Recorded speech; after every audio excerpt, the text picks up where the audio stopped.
సోమవతి అమావాస్య కాల అమావాస్య రోజున మిథున రాశి వారు ఎలాంటి విధులు పాటించాలో ఈ వీడియోలో సవివరంగా సంపూర్ణంగా తెలుసుకుందాం.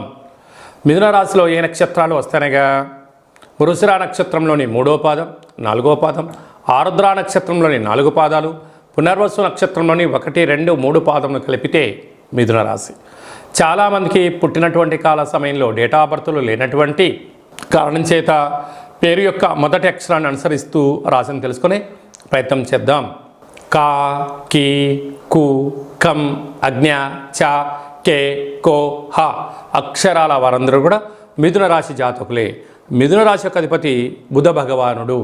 ఈ సోమవారం అమావాస్య, మంగళవారం అమావాస్య సందర్భంగా మిథున రాశి వారు రాశిలోనే కుజ భగవానుడు సంచారం చేయడము, మంగళవారం పూట శ్రావణమాస అమావాస్య అవ్వడము, ఈ సంవత్సరం యొక్క రాజు కూడా కుజుడే అవ్వడం వలన ఇంట్లో ఒక ఎర్రటి గుమ్మడికాయ చేత ఎర్రటి కూష్మాండ దీపాన్ని పెట్టుకోగలిగినట్లయితే, అంటే గుమ్మడికాయను సగభాగాన్ని కట్ చేసి కుంకుమ ఎర్రగా పూసి ఇంట్లో ఈశాన్యంలో కానీ పూజా మందిరంలో కానీ అష్టదళ పద్మాన్ని ముగ్గురు కుంకుమతో వేసి ఒక దోషడు ఉప్పును పోసి వాటిపైన ఒక దోషడు తెల్ల ఆవాలను పోసి ఈ యొక్క దీపాన్ని గుమ్మడికాయని పెట్టి అందులో సమృద్ధిగా నూనె పోసి 8 వైపులా 8 ఒత్తులు పెట్టి దీపాన్ని వెలిగింపజేసి, అంటే చక్కెర పొంగలి కానీ పులగాని కానీ పెరుగన్నాన్ని కానీ నైవేద్యంగా ఏర్పాటు చేసి మీ మనసులో ఏదైతే ఉందో కోరుకొని ఒక 108 సార్లు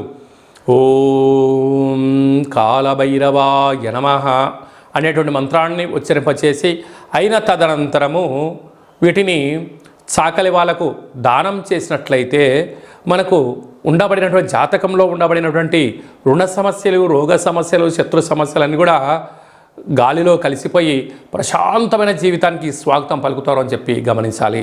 అలాగనే వీరికి తృతీయంలో రవి బుధ సంచార స్థితి కావడం వలన ప్రభుత్వ ఉద్యోగ ప్రయత్నం చేసేవారికి చాలా మంచి కాలము. అర్ధాశ్రమ శుక్రుడు, అర్ధాశ్రమ కేతు కారణం వలన చిన్న విషయాలకు ఆందోళన తగదు. భాగ్యస్థానంలో శని భగవానుడు వక్రగమనంలో ఉండడం వలన నూతన వాహనాలు, బంగారు ఆభరణాలు, క్రయ విక్రయాలు యోగదాయకం. రాజ్యస్థానంలో రాహు సంచార ఉండడం వలన అద్భుతమైనటువంటి వ్యాపార అభివృద్ధి గణనీయంగా పెరిగి ఆదాయం సమృద్ధిగా ఉండే అవకాశాలు ఉన్నాయి.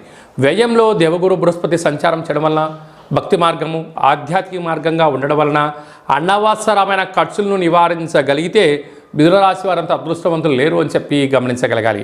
స్వయం వృత్తులు, సేవా రంగాలు, వ్యాపారాలు, హోటల్ రంగాలు, అలాగనే గృహ భవన నిర్మాణ కార్యక్రమం చేసేటువంటి వారందరూ, స్వర్ణకారిత వ్యాపారులకు అందరికీ కూడా చాలా మంచి కాలం ఉందని చెప్పి గమనించాలి.